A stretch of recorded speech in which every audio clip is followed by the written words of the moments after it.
and other savage gangs, I will invoke the Alien Enemies Act of 1798. Can you imagine? Those were the old days when they had tough politicians. I have to go back that long. Think of that, 1798. Oh, it's a powerful act. You couldn't pass something like that today. Today we're politically correct. Today people kill and they end up getting out on bail in 2 minutes. No, this is a little different act. The Aliens Enemy Act, 1798, to target and dismantle every migrant criminal network operating on American soil. 100%. And in honor of the great people of Aurora, Colorado, we will call this Operation Aurora, because they were the first to suffer with this group of thugs. And if they come back into our country after removal, it's an automatic 10 years in jail with no possibility of parole. No possibility. Not that we... The fact that people are still calling Project 2025 fear-mongering when Trump literally said that he would invoke the Alien Sedition Act of 1798, you might want to be concerned, because if you have anybody that you love that isn't as pink and pale as I am, they're at risk. Do you not remember the Japanese American internment camps of World War II?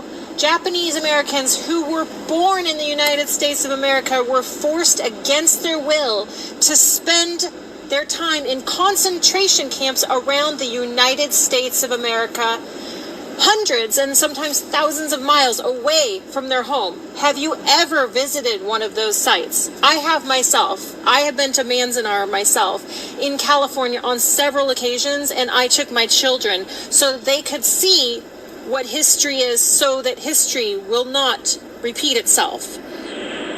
I have a family friend whose family is Japanese American and spent their time in one of those concentration camps. So to all of the white people who are saying that Project 2025 is just fear-mongering, do better. It's fucking real. We literally have history to show it. Oh, shalom. Yeah. First thing and foremost, I'm going to give all praises and glory and honor that's due to Yahweh Ba'Hashem, Yahweh Shai, Ba'Hashem Rakakwadash. I'd like to give double honors to the apostles and elders of Great Millstone that rule well. Blessings and salutations to the hopeful elect. Noise in this gospel abroad, lifting up the standard of Yahweh Ba'Hashem, Yahweh Shai, wherever it may be. This is just another lesson through the Spirit. Going into, and a couple of brothers made posts about it, and the video was kind of being circulated around the group chat about what Donald Trump stated about operating the Alien Enemies Act of 1798, which, allegedly they used during the time of World War I, World War II, and the War of 1812. Just to get some understanding, during the time of World War II, those Japanese citizens were held in internment camps, I believe, for like 2 years. But even then, after the war was said and over, they got reparations for it. Unlike you so-called Negroes, but you have what they call Rex 84. You have Project Megiddo.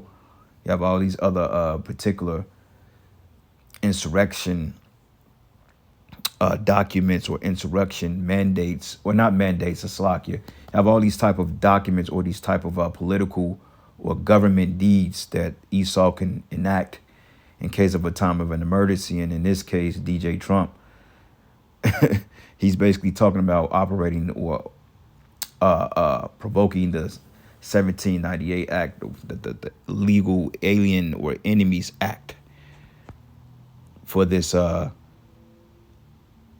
TDA gang. I'll put it to you that way. That's allegedly operating illegally in America, which we know that a lot of these quote unquote migrants that were sent over here were actually sent over here and they were paid to come here.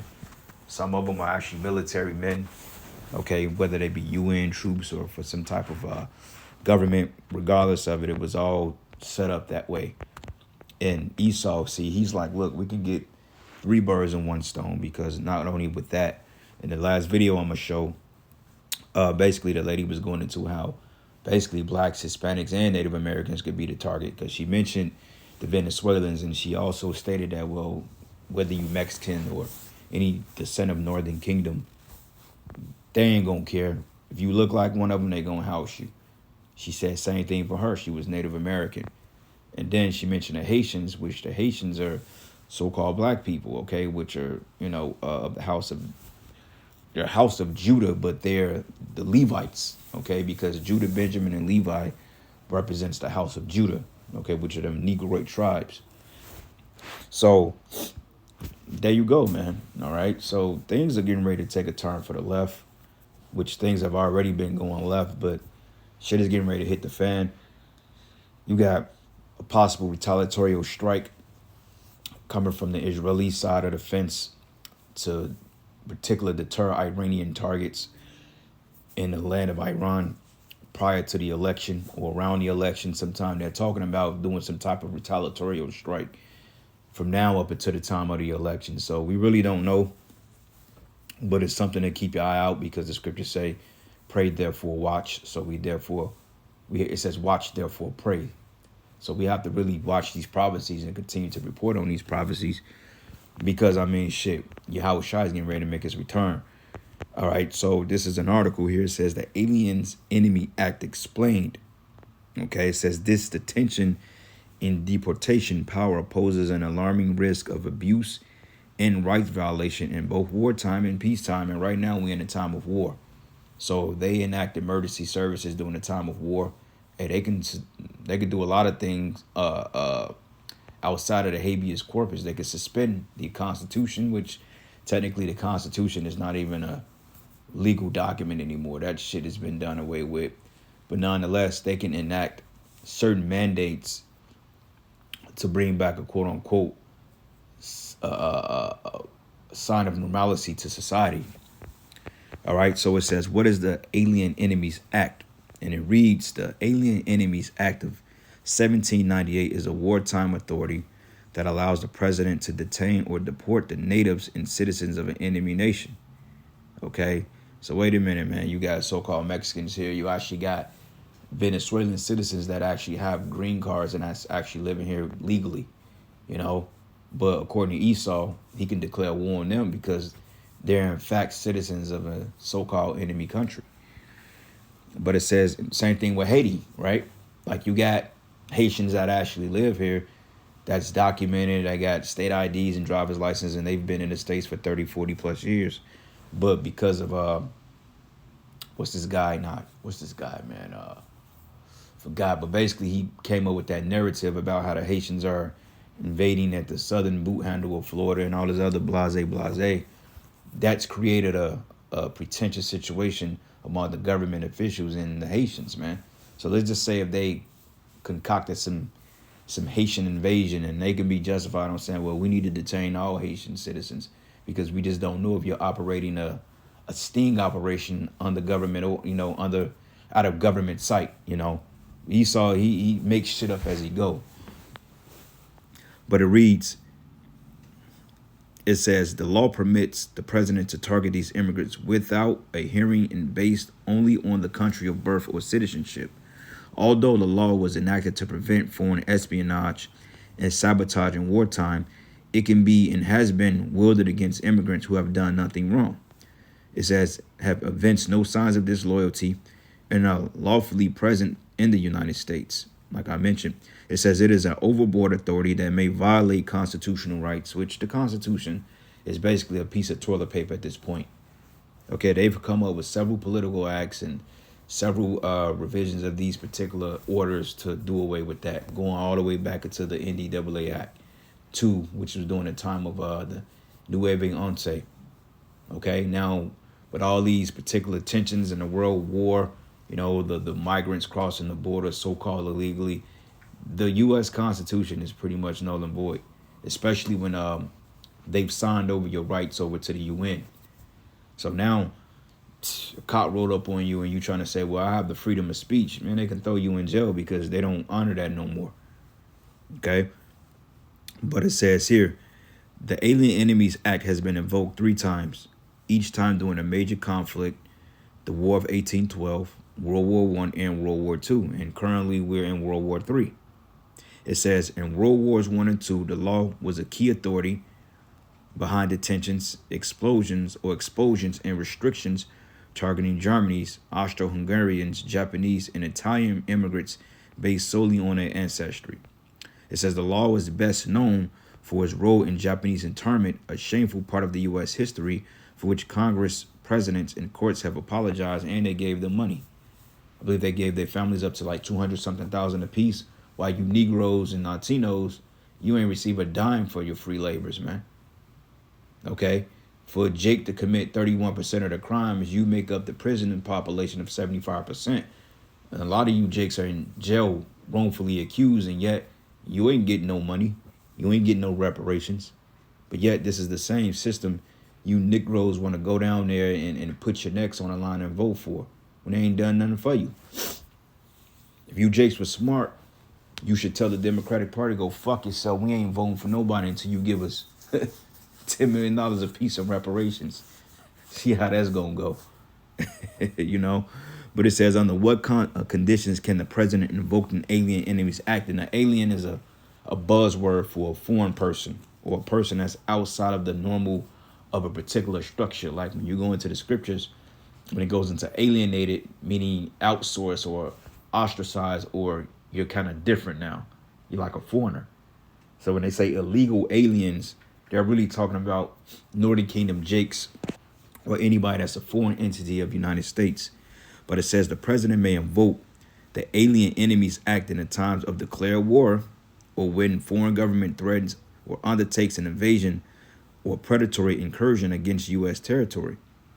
It says the Constitution gives Congress, not the president, the power to declare war, so the president must wait for democratic debate and congressional vote to invoke the Alien Enemies Act based on the declared war. And right now, they have all types of cyber attacks. They have all types of infrastructure attacks. They already just foiled some type of attack that was supposed to be going down election night. And a lot of these people that stating that Russians, Chinese nationalists, Iranian nationalists, basically foreign entities, right? So this gives them the right to invoke this particular act to lock people up. And really, they're coming for you Jakes, man. Okay, the real target is you Negroes, Latinos, and Native American. And this is why Apostle Tahar deemed this year the hopeful year of Jacob's trouble, because all the paperwork is on the table for it. Okay, just a matter of certain events taking place to activate these other events, you know. But it says here, the Constitution gives Congress, not the president, the power to declare war. So the president must wait for the democratic debate and a congressional vote to invoke the Alien Enemies Act based on a declared war. But the president need not wait for Congress to invoke the law based on a threatened or ongoing invasion or predatory incursion. It says the president has inherent authority to repel these kind of sudden attacks, an authority that it necessarily implies the discretion to decide when an invasion or a predatory incursion is on this way. And they can just say that off any said scenario, you know. So basically, man, they want to lock niggas up. So let's get a couple of precepts real quick because the scriptures goes into it. This is the book of Jeremiah 15, and I'm going to start at verses 2, and it says, and it should come out, let's start at verses 1. It says, then said the Lord unto me, though Moses and Samuel stood before me, which they represents the law and the prophets, yet my mind could not be toward this people. Cast them out of my sight and let them go forth, and it should come to pass, if they should say unto thee, whither should we go forth? Then thou shalt tell them, thus says the Lord, such as for death to death, such as for the sword to the sword, and such are for the famine to the famine, and such are for the captivity to the captivity, man. All right, and this is the point. You know, the captivity, our slavery, okay, us being in subjection to the Romans, the Babylonians, okay, the modern day Romans, which is the Americans, or the American government, or Esau's infrastructure, or his Esau's empire, okay, because you have his 7 heads, which is NATO and the EU, which are Edomite governments, which has Jake in slavery, okay, and the rest of the world for that point. But it says captivity to the captivity, because we know it's going to come a time that when all hell break loose in society, they're going to be justified on putting martial law on the streets of America. And anybody, and all this shit is somehow going to tie into free speech, not being able to speak your mind. Anybody that was speaking out against Esau's New World Order, somehow, some way, they're going to put it all under this umbrella act, and they're going to detain people against their will because they don't want anything to sabotage the New World Order. And it says here, and I will appoint over them 4 kinds, says Yahweh, the sword to slay, and a lot of you are going to get put to death in those death camps, and the dogs to tear, the fowls of heaven, and the beasts of the earth to destroy, to be devoured and to destroy. Okay? So even though this is talking about you going to Hezekiah, the king of Judah, and the wickedness that he's done in Israel, and Jake was given over to the Babylonians, you got to understand that the scriptures is dual. Like the elder Yashawamba went into a video on Ezekiel, the 28th chapter, I believe, when it went into the king of Tyrus, which is basically a Hamitic king. Okay, and basically he dealt with the left-hand priesthood, because one thing about Esau, Edom, you have to understand, all the gods that he worshiped are all Canaanite deities, man. Okay, Esau learned those dark arts from the Canaanites, man. All right, and then over the course of time, the Babylonians, which Hamites. Then you had the Syrians. Then you had the Romans, the Greeks, the Persians, and the Medes. All these particular captivities have taken in ancient philosophies from Hamites in one form or another. All right, and when you look at these other camps, they basically read the context of the scriptures and they go into the history of what the chapter means, but they don't know how to tie them prophetically to modern day, because for one thing, the scriptures say we have a more sure word of prophecy. Okay, they don't have prophecy because the Spirit of the Lord is not dealing with them. This is why we're able to take chapters like Jeremiah, the 15th chapter, and apply it to now, because the scriptures say the things that are written for our learning then are written for our learning today. So you could take a scripture like Ezekiel 33 and 33 and apply it to today's time, because the Bible is a book written before its time. Okay, it's not just a historical book. The Bible is prophetic. So when you're reading the prophecies and you're reading the prophets, you have to visualize the time now, because what the prophets wrote about as far as in that time frame came to pass, but it was things that the prophets wrote about that didn't come to pass, like Jeremiah, the 49th chapter, 50 chapter, 51st. Those are mainly prophecies talking about today, okay, because ancient Babylon was not destroyed in our day. Okay, anyway, let's go from here to Revelation, the 2nd chapter, because the scriptures goes into FEMA camps, internment camps. Okay, Zechariah, the 14th chapter. Matter of fact, let's go there. Let's do this. Let's go there. Zechariah, the 14th chapter, not Zephaniah, Zechariah. Zechariah 14. Yep, and let's start at verse. Let's read it in the New Living Testament. All right. So this is the book of Zechariah 14, and it says here the Lord will rule the earth, which proves that prophecies are dual, okay? Because when you look at Ezekiel 38 is future prophecy. Revelation 20 through 22 is future prophecy. So it's easy to take the scriptures and see, okay, this is talking about now. Even though that happened, the scriptures say the things that you see now, they're not new, they're not old. History repeats itself. Just like you had ancient Rome and Greece, you got America now, okay? You got Great Britain. You have all these Edomite societies that has convoluted into one empire, so to speak, But this is the book of Zechariah 14 and 1. It says, watch, for the day of the Lord is coming.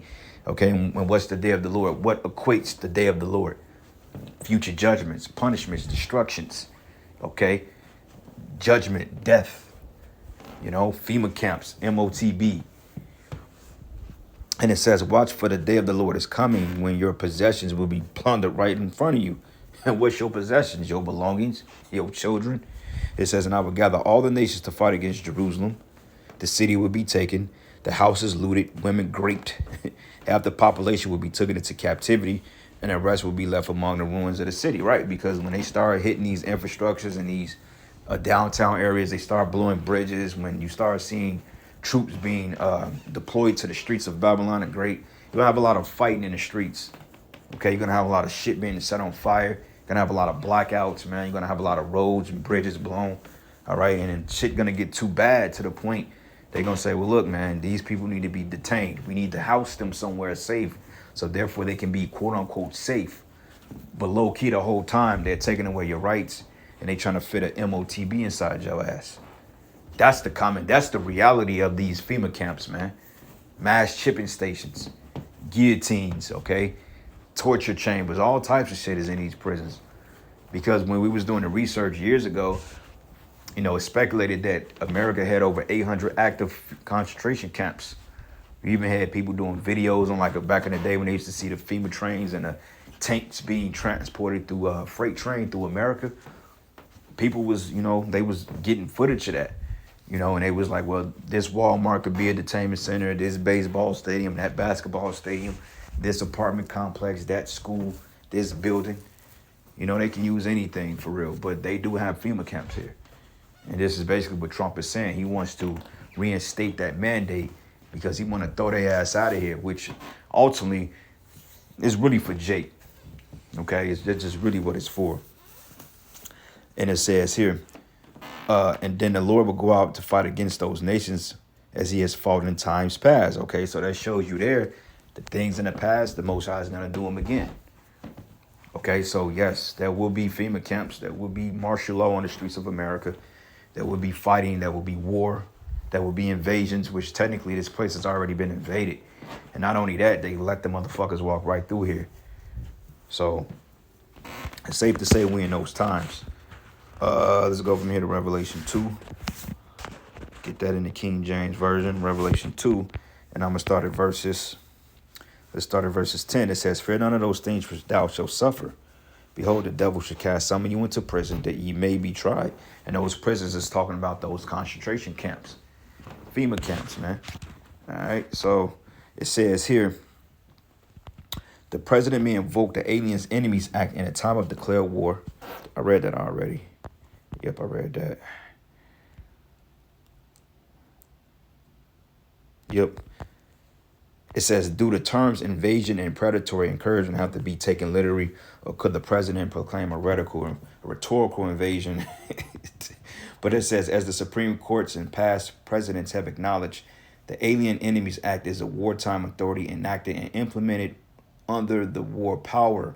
It says, when the Fifth Congress passed the law and the Wilson administration defended it during a court during World War I, they did so on the understanding that non-citizens with connections to a foreign belligerent could be treated as prisoners of war under the rules of war under the law of nations. It says, in the Constitution and the other late 1700s statutes, the term invasion is used literally, typically to refer to large-scale attacks, and the term predatory incursion is also used literally in writings of that period to refer to slightly smaller attacks like the 1781 raid on Richmond led by the American defector Benedict Arnold. And they go into a little history on it here. All right. See, even here you got the National Constitution Center. And it says Alien and Seditions Act. Just a little bit of history for you if you want to go into it. I briefly read over it and got some understanding on it, but this is really what it is. You want to look that up, that's constitutioncenter.org. Alien and Sedition Acts, Wikipedia. And this is probably your best document on it because it really goes into deep there. Like when you go into Wikipedia gives you they give you the nitty gritty. I mean, some of it be convoluted and, you know, a lot of it, some of it be biased, but a document like that is pretty straightforward. All right. But anyway, it says, fear none of those things which thou shalt suffer. Behold, the devil shall cast some of you into prison, that ye may be tried. And ye shall have tribulation 10 days. Be thou faithful unto death, I will give thee a crown of life. So, hey, it's going to come a time that this truth is going to be a life and death situation for some brothers, man. Okay, some brothers are going to be faced with that guillotine. Denounce your faith in Yahweh Shai, well, we're going to cut your head off. So, you got to really prepare our minds, our spirits, to be ready to deal with this because shit is getting ready to hit the fan. We're seeing Jacob's trouble. The foundation is already laid out for it. It's just a matter of time before things, you know, intensify. Last precept, 2 Esdras 16:68. For behold, the burning wrath of a great multitude is kindled over you, and they shall take away certain of you and feed you, being idle with things offered unto idols that chip. And they that consent unto them should be had in derision and in reproach and trodden under foot. So you damn if you do, you damn if you don't. For there should be in every place and in the next cities a great insurrection upon those that fear the Lord. So obviously there have to be some type of mandates in place, or this has to be during a time of hell breaking loose in order for them to be justified on doing this shit. All right, because the reason why they're moving so slow with it is because America have what they call a constitution. Now, once they safely abolish the constitution, then they can go ahead and go forward with their draconianism like they've been doing, you know. But it says here, and they consider unto them should be head in derision and reproach and trodden under foot. It says, for there should be in every place and in the next cities a great insurrection upon those that fear the Lord. Those are the Israelites. And they should be like madmen, sparing none, but still spoiling and destroying those that fear the Lord. And they shall waste and take away their goods and cast them out of their houses. Then shall they be known who are my chosen, and they should be tried as gold in the fire. So these are the times that's upon us. Okay, so with that, I'm going to end it, giving all praises and glory and honor that's due to Yahweh Bashim Yahweh Shai Bashim Kakwadash. Lord's will, you were edified. Until the next lesson. Shalom. In that rally, he mentioned that he is going to immediately invoke the 1798 Alien Enemies Act. Now, that's the first type of policy I have ever heard come from that man. So I'm thinking, okay, what's this? The 1798 Alien Enemies Act, is mass deportation. But not how you think. It's actually very scary now to think about. Y'all, if you look into articles and read up on this law, because I had to, I never heard of it. 1798 Alien Enemies Act. This is a law. This is a law that has been described as, when invoked, it is an egregious abuse of power. It can be invoked during wartime, which mainly it has been, but it also can be invoked during peacetime.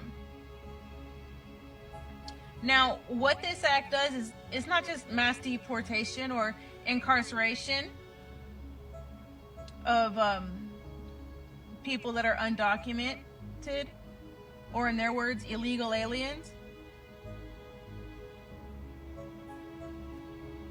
Y'all, this is internment camps. This is the law that justified what the United States did to many marginalized groups, but one of the most famous things during World War II was use it against Japanese people. Here's the scary part, is it wasn't just Japanese people that just came over here. It was Japanese people waiting for their citizenship, Japanese people that had become citizens, had families, which means Japanese American people that were born here but of Japanese descent got rounded up and put into internment camps. And in this law, where a lot of people, if you read on it, that think that this law should just straight up be gone, is because you can be a citizen of the United States, but if you have heritage or come from a country where we're at war with or are enemies with,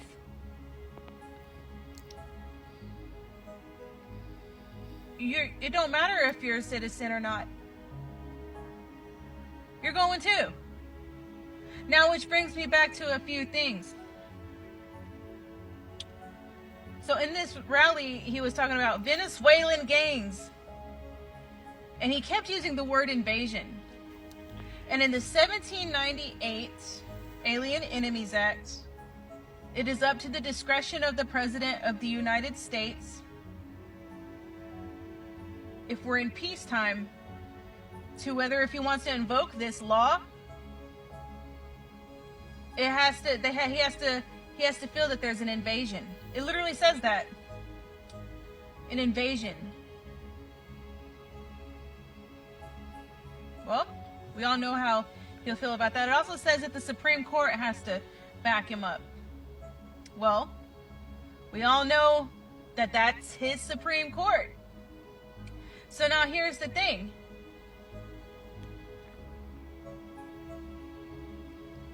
If you're brown in this country,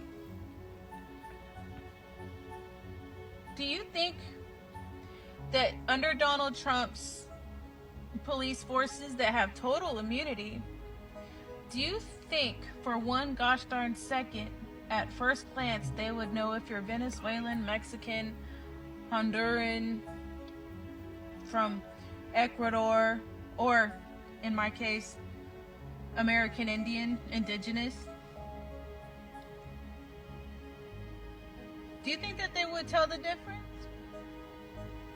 But it'd be hell to prove that you're not Venezuelan, because the Venezuelans, apparently according to Donald Trump, with their gangs taking over apartment complexes, they're invading us.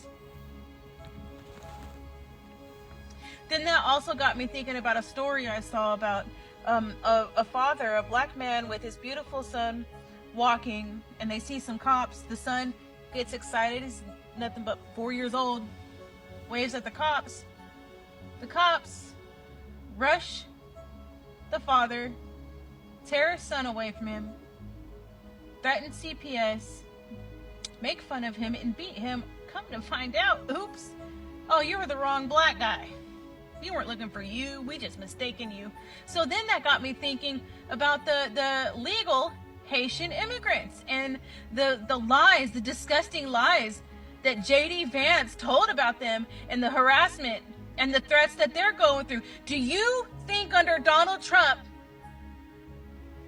especially these types of cops that will have full immunity, will know the difference between black people?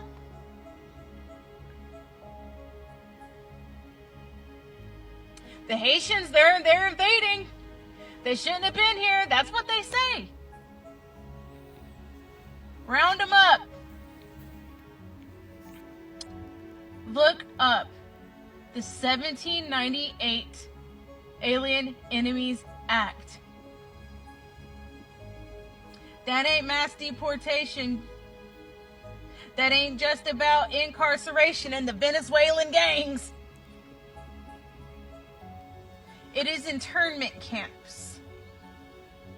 It is rounding people up. Now, here's the kicker, too. Now, if we have enemies out there in the world, which we know the United States has enemies out there in the world, we don't have to be just at war. Like I said, he can do this during peacetime. But if there's a country that we are enemies with, which are a lot, especially if you're from the Middle East, if you have heritage from those countries, and you are found out to have heritage, if he invokes this law, you'll be rounded up too. Because according to this law, from what I've read so far, the government would suspect that you will hold loyal ties to an enemy country. Even if you're an American citizen.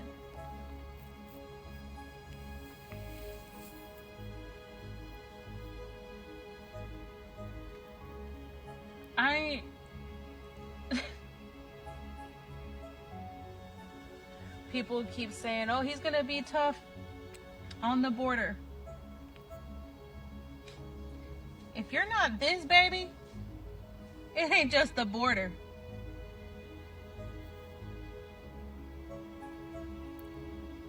Look it up. He keeps saying it. He's saying it all the time now. 1798 Alien Enemies Act. And if you don't think that he won't do that if he gets elected, Hell, we didn't think that he could overturn Roe versus Wade. We didn't think that he was able to do that.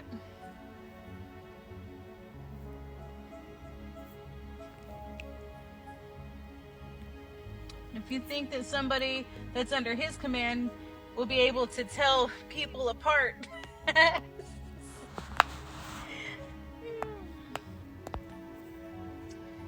Wow. We need to get rid of that guy at the polls. He should no longer have any chances to run any type of office at all.